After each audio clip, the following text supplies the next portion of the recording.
O que nós precisamos?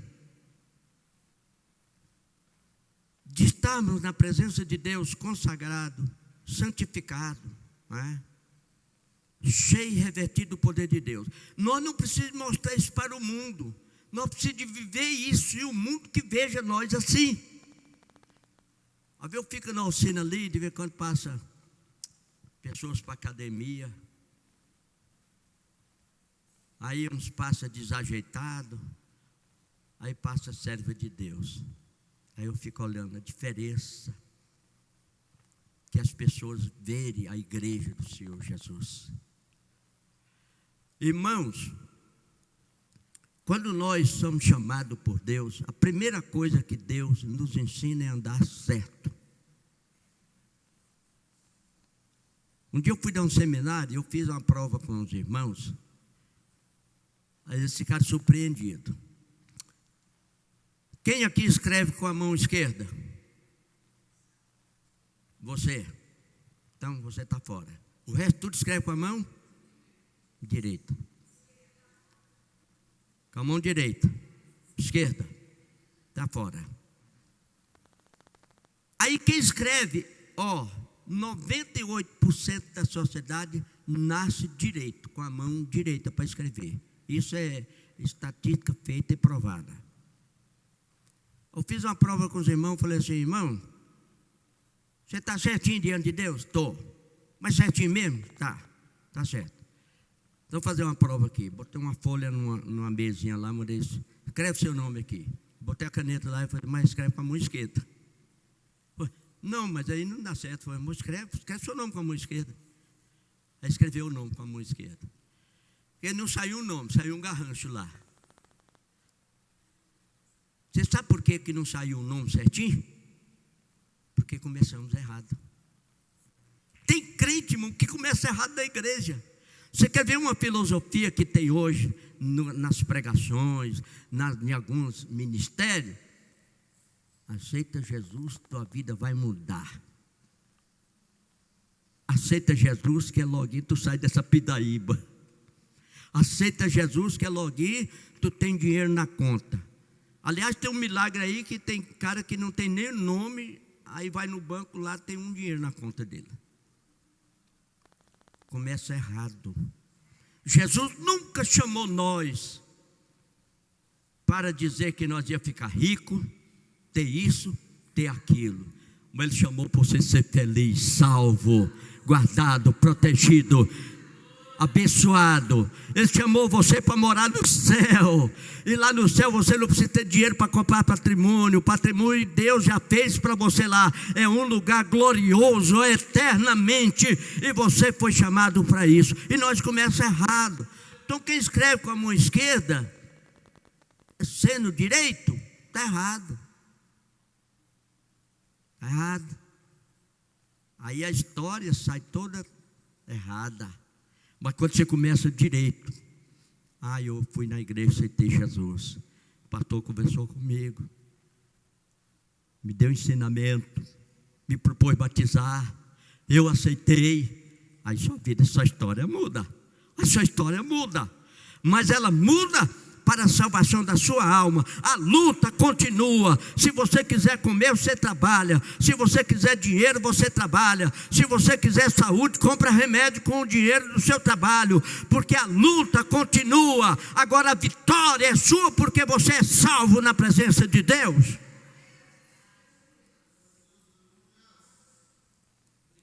Meus irmãos, a Bíblia é um livro encantador. Quando você pensa que você está afogado, ela está desafogando. Quando você pensa que você está num estado de perigo, ela está te dando livramento. É você saber conduzir ela com você.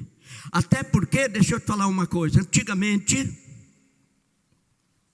no tempo mais antigo, Deus usava um profeta. E esse profeta se guardava da presença do povo, e o Espírito Santo descia por autorização de Deus e usava o profeta para falar com o povo. Segura a tua mão, diga: eu sou um profeta de Deus. Hoje você é o profeta de Deus.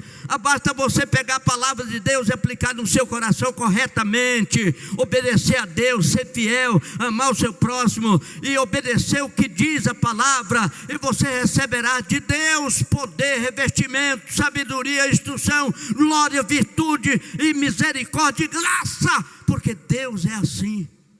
Deus cuidou das coisas desse jeito. Aí o profeta disse uma vez no mês, num ano, uma vez no ano. E tinha uma coisa, o profeta não podia estar em contradição com Deus, não. Aí tinha as cordas e os bambolim. Sabe o que é bambolim, irmão? É um polaquinho que faz barulho. Vai botar nas ovelhas, não é? Já viu em ovelha um polaquinho? Bambolim é aquilo. Botava no profeta amarrado na cintura dele. E amarrava a corda nos pés do profeta, nas pernas, e botava por lá de fora as cordas. E o profeta não podia ser visto por ninguém. Segura a tua mão e diga: graças a Deus, o mundo me vê. O mundo te vê. Sabe por que o mundo te vê? Porque você é serva de Deus. O mundo te vê. O mundo te vê, irmão, pregando o evangelho, cantando um hino, orando, buscando, consagrando, perdoando. O mundo te vê. Mas o profeta antigamente não podia ver, não, porque tinha um detalhe: se ele tivesse em pecado, em vez dele tocar o bambolim cheio do Espírito Santo para falar com o povo, ele morria.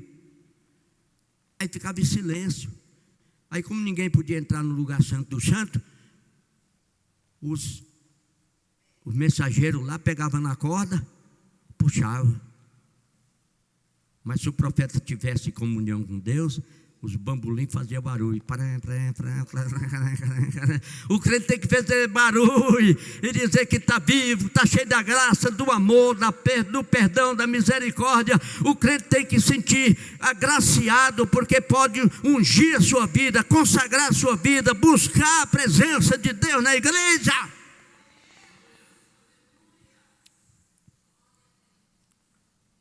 Eu fico pensando, irmão, as tempestades que na simbologia bíblica diz que aconteceu muito no ministério de Jesus, e elas não estão ausentes da nossa vida. Muitas das vezes nós caímos numa tempestade danada, mas eu vou me lembrar de uma coisa: Jesus não precisava dormir, mas ele, na qualidade de homem, ele dormiu no porão do navio. E a tempestade bateu naquele navio. E os navegadores, que são seus discípulos, auxiliares, estavam tão consagrados que não podia fazer nada. A única coisa que ele podia fazer era clamar para Jesus acordar. Mas eles não impuseram as mãos, não reclamou de para a tempestade, não tinha poder de nada, porque não consagrava, não orava, não santificava. O negócio deles era pescar em alto mar, bem mecanicamente. Mas eu fico me lembrando que Jesus deu o maior exemplo. Chamaram ele e disse: olha, a tempestade está muito grande, o barco vai naufragar. E Jesus saiu e falou: irmão, vocês têm pouca fé demais. Para estar na igreja consagrando, irmão, tem que ter fé, tem que ter determinação, tem que ter graça, tem que ter temor da palavra, tem que ter alegria porque está consagrando a vida, está se sentindo segura na presença da palavra de Deus. E Jesus saiu e falou assim: mas vocês têm pouca fé demais. E aquela tempestade estava muito violenta. Jesus levantou a mão: para a tempestade. Só mandou parar. Para. Aquieta-te, mar. Em outra tradução fala: aquieta-te, mar. Em outra diz: para a tempestade. Eu me lembrando dessas coisas, eu fazia evangelismo de rua, eu deparava cada coisa, como cachorro avançar em mim, não poder me morder. Santa Genoveva foi orar para a filha da mãe Cassiana. Os irmãos sabem quem é a mãe Cassiana. A neta dela, endemoniada, quebrou tudo lá. Aí me chamaram, fui orar. Aí ela tinha um cachorro desse tamanho, eu não lembrei do cachorro. Quando eu entrei, o cachorro veio, e eu estava com a Bíblia. Aí eu não dava para voltar, que o portão estava longe, eu estava no meio do lote. Quando o cachorrão veio para me abacar, eu falei: sim, Jesus tem poder com a Bíblia. Ele veio tão correndo, freou, ficou babando minha barriga aqui, não me abriu a boca. Aí aquele povo ficou todo doido, foi: esse homem é doido. Mas não era, eu não tinha nada de doido. Eu não lembrei do cachorro, e eles não prenderam o cachorro. E a minha estava lá quebrando tudo. Eu fui orar para expulsar o demônio dela, o demônio saiu dela e entrou no cachorro. Nenhum mal me fez. Mas sabe por quê? Eu sempre cuidei de orar, de consagrar, de ler Bíblia. Irmão, nós não temos que ser fanáticos em nada. Nós temos que vigiar, ser prudente, ser forte, corajoso e fazer aquilo que Deus determina que nós devemos fazer. Morrer, todo mundo vai morrer, mas morre na presença de Deus. Me lembro outro episódio lá, Santa Genoveva também. E o irmão congregava no pastor Zé Joaquim, no tempo do pastor Osmar. Eu fui na manhã consagrar lá, na igreja. O homem chegou e falou assim: meu menino está quebrando tudo a casa no pau lá. Aí, falou assim: o Pereira é bom para orar para endemoniado. O endemoniado não tinha força comigo, não. Toda vez fui. Aí eu fui, né? E o lote do Santa Genoveva é quase o tamanho de uma chácara. Eu não sabia que eles tinham cachorro violento lá. Tinha um pitbull lá desse tamanho. Rapaz, abriu o portão, que eu estava no meio do portão, e o rapaz quebrando tudo lá. O filho do homem. E o homem congregava lá com o pastor Osmar, com o pastor Zé Joaquim. E eu estava consagrando no sábado. Quando eu estava no meio lá, que cachorro veio lá para cá, moça. Menino, eu olhei para trás, não dá tanto correr, não. Eu vou ter que adquirir a fé aqui. Vou ter que agir com a fé. Botei a Bíblia na frente, ele veio, babou na Bíblia, ficou com as mãos suspendidas, seguradas nas minhas duas pernas, até o homem vir e ele ficou lá. Eu fiquei quieto também. Você sabe o que significa isso, irmão? Coragem, determinação, revestimento de poder e livramento de Deus na vida do crente. O crente tem que confiar em Deus, tem que acreditar. Ele tem que vir para a igreja confiando que Deus resolve nossos problemas. Mas ele tem que estar com aquela confiança ativa. Irmão, nós somos os agentes de Deus. Os agentes de Deus é para acreditar no que a palavra diz. O que a palavra de Deus diz para conosco. A Bíblia diz assim: tudo quanto pedir em meu nome, crendo, recebereis. Mas tem que crer. Tem que ter fé. Tem que estar santificado, abençoado, para Deus ouvir o teu clamor. A luta, ela continua, ela permanece. Irmãos, eu vou te contar, o mundo de Satanás é na terra, não é na glória. De lá ele veio. Aí o lugar que Deus achou mandar ele foi para cá. E nós não vamos questionar isso com Deus, porque à medida que Satanás opera aqui, Deus opera muito mais.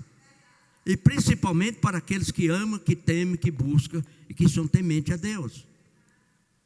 O nosso problema está na nossa incredulidade, na falta de santificação, de oração, de consagração, de temor a Deus e de será. Tem crente que anda com um bolo de cera no bolso. Será? Será que isso vai acontecer? Nós não tem que ter dúvida, não. Nós temos que pedir com fé, com esperança e saber que Deus é que opera. O Espírito Santo de Deus, ele age na nossa vida à medida que você abre espaço. Se você abre um espaço desse tamanho, já está no horário lá, né? Tá? Terminando. Se você abre um espaço desse tamanho, a tua bênção é desse tamanho. Se você abre um espaço maior, a sua bênção é maior. A vitória do crente está em servir a Deus, obedecer a Deus, ser fiel a Deus, honrar a Deus com tudo que ele tem. E quando ele faz isso, ele é protegido nas mãos de Deus. Vamos ficar em pé.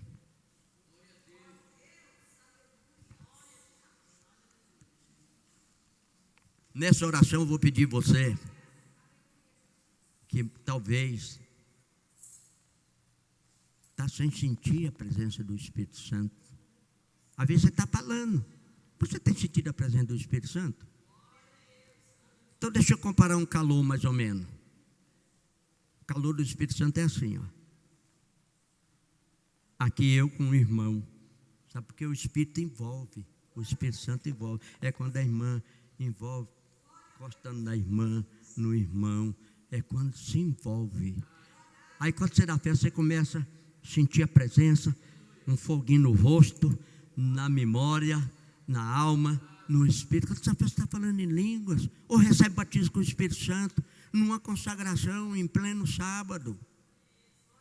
Mas você tem que entender que a presença do Espírito Santo depende de você. A presença de Jesus depende de cada um de nós.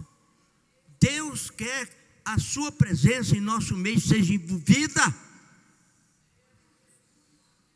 Aí, quando você começar a sentir, você deixa a liberdade do Espírito Santo. E quando você começar a sentir que o Espírito Santo está te envolvendo, você não fica frustrada, não.